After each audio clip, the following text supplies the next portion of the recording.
Greetings from the voice of Allan Kardec. And welcome from the Voice of the Spirits. We are here once again to take you on another small journey through the Spirits book by Allan Kardec. Today we will complete the duration of future punishments with responses from Plato and Paul the Apostle concerning question 1009. Enjoy. Question 1009. Accordingly, the punishments imposed are never eternal. Plato's response to question 1009. War of words, war of words, haven't you shed enough blood? Are the inquisitional fires to be rekindled once again? You argue over expressions such as eternal suffering and eternal punishment. Don't you know that what you understand today by eternity is not understood the same way by the ancients? Let theologians consult the sources. Like you, they will discover that the Hebrew text does not give the word the same meaning that the Greek, the Latin, and modern translations have rendered as everlasting and unpardonable punishment. The eternity of the punishment corresponds to the evil that has occurred. Yes, so long as evil exists among humans, punishments will continue. It is in this relative sense that the sacred text should be interpreted. Eternal punishment is therefore relative and not absolute. A day will come when all humans will don the garments of innocence through repentance, and on that day there will be no more groaning or gnashing of teeth. It is true that your intelligence is limited, but even at this stage it is still a gift from God, and with the help of reason there will not be one single human of good faith who could possibly understand eternal punishment in any different way. Eternal punishment. How could that be? Only if we believed that evil was also eternal. But only God is eternal, and God could not have created eternal evil. If such were the case, we would have to deny one of the most beautiful divine attributes, supreme power, for God would cease to be supremely powerful the moment God introduced a destructive element into creation. Humanity. Humanity. No longer immerse your somber glance in the depths of the earth, searching for these punishments. Weep, hope, expiate, and take comfort in the thought of a God who is infinitely good, absolutely powerful, and essentially just. Paul the Apostle's response to question 1009. The objective of humankind is to gravitate towards divine unity. For divine unity to occur, three things are necessary: justice, love, and knowledge.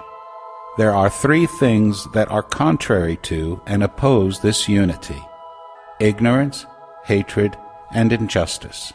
I must tell you that you lie about these fundamental principles when you compromise the idea of God by exaggerating God's severity.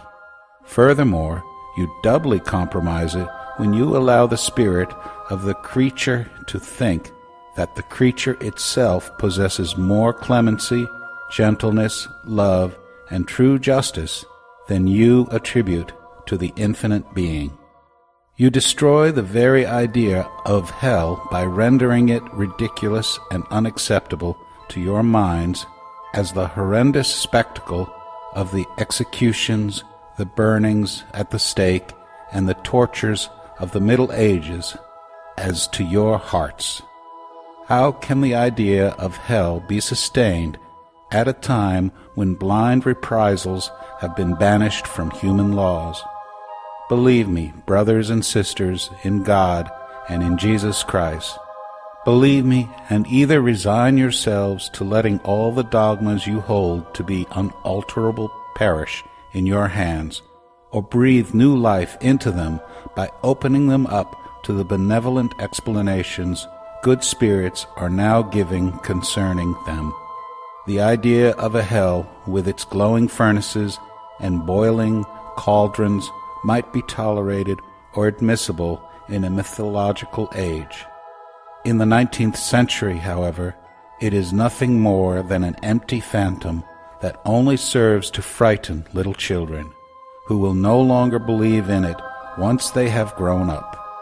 If you persist in such a frightening mythology, you will engender disbelief, the origin of every sort of social upheaval. I tremble at the idea of an entire social order shaken and crumbling upon its very foundations for lack of a penal sanction. People of ardent and living faith, vanguards of the day of the light, let us join efforts, not to maintain old fables that are now discredited, but to revitalize the true penal sanctions under the forms that correspond to your customs, your sentiments, and the enlightenment of your era. Who, in fact, are the guilty? Those who through a transgression, through a wrong impulse of the soul, have distanced themselves from the objective of their creation, which consists in the desire for goodness and beauty as idealized by the human embodiment of perfection, the divine model, Jesus Christ. What is punishment? It is the natural consequence of that wrong impulse, the amount of pain necessary for the guilty through the trials of suffering due to their transgression. Punishment is the good that arouses the soul through its affliction to turn toward itself, to return to the path of salvation. The objective of punishment is none other than rehabilitation and redemption. Wanting punishment to be eternal for a wrong which is not eternal is to deprive it of its reason to exist. Truly I say to you, stop comparing eternity in terms of the good, which is the essence of the Creator, with evil, which is the essence of the creature. An approach that ends up creating unjustifiable penalties. Rather affirm the gradual diminution of punishments and penalties through successive reincarnations, and you will consecrate divine unity through reason and sentiment.